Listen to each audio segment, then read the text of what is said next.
Update: my ex-girlfriend cheated on me with my best friend, but they couldn't handle being excluded from my life. Part 2. 1. I suffer from a cleft lip, and Johan does not. 2. I have dark eyes, while Johan's are lighter.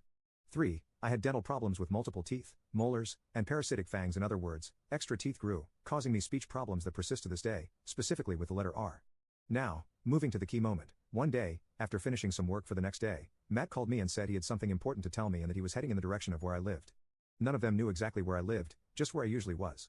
I went to meet him, and before anything else, he asked if I knew where Sarah and Johan were. I jokingly said they were probably at home. But then he handed me his phone, showing a photo of them together, going to what seemed like a nightclub or something similar. First of all, Sarah never liked parties, much less nightclubs, because she supposedly was very unique and innocent. This surprised me, but I didn't think much of it because if I were invited to a party, even though I'm not a fan, I would go at least as a gesture of gratitude. But then Matt showed me that he also went inside because it was unusual, and he wanted to see if I was there. He infiltrated with other guests and saw that they went to another place. He decided to record them and saw them entering a bathroom, where she pulled down Johan's pants, grabbed a condom, and put it on him with part of her body. The video ends there. He told me that as soon as he saw that, he came to ask if I knew about it. After all, it wasn't his relationship and had nothing to do with him, but he couldn't stand the idea of seeing someone close to him being betrayed. He said my expression told him everything. I was in shock. I thanked him and paid for his return fare. I went back home, and the shock left me, replaced by pure anger. I almost destroyed my whole room, but I decided to call Sarah. When she answered, she was almost panting or something like that. I don't know if they had just been intimate or if she was running. I asked if Johan was with her, and she said yes. Then she asked if we could meet up like before to celebrate passing a tough math test. I simply told her to stop lying, that I knew about them, and that from that moment, we were done. I didn't want to see either of them anymore, and I was erasing them from my life. Before she could say anything, I hung up and blocked their numbers. I also deleted all the group photos we had, and just in case, I deleted my Facebook page. I didn't use it much anyway, except to upload my drawings. The next day, she wouldn't stop calling me from another number, which I think was her parents'. At first, I was going to ignore them, but then I remembered her position in the community and the church, plus the fact that several of my relatives lived there, especially my cousins, who hadn't lived there for long, as well as my uncles and grandmother.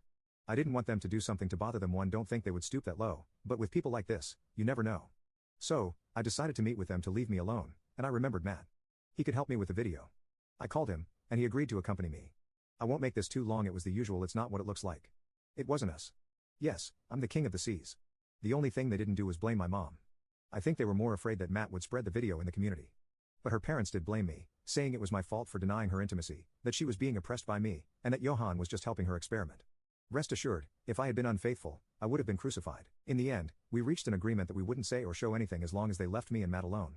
Reluctantly, they agreed, and in front of them, we deleted the photos and the video and acted as if nothing had happened. But just in case, Matt kept copies on his computer. I thanked Matt, and we said goodbye. Fortunately, I haven't run into them again, and everything returned to normal. But over time, I realized this affected me more than I thought it would. For example, I wasn't as open with anyone anymore, not even with my family. I stopped trusting everyone, became hostile and somewhat curt with people.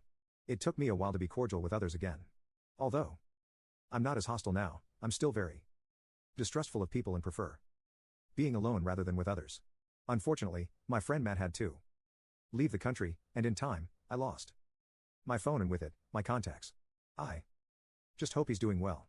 My distrust of people has made me give up on the idea of having a partner. And it's even led me to hate the idea of starting a family, something I once longed for. I've told my parents that they shouldn't expect grandchildren from me, and they should place those hopes on my brother. After the whole Chinese virus situation, I lost many job opportunities. I was about to start a small amateur comic market that would have given me a better life. I also lost a job interview because of that stupid virus, lost my contacts and my phone, where I was forming a group of artists who were also interested.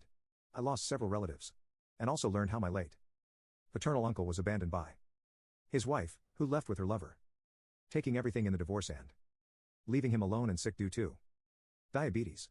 So, in short, that year didn't help me much mentally. It was the opposite. Plus, I started experiencing the pain of wisdom teeth that hadn't come out yet, along with the pain from the molars.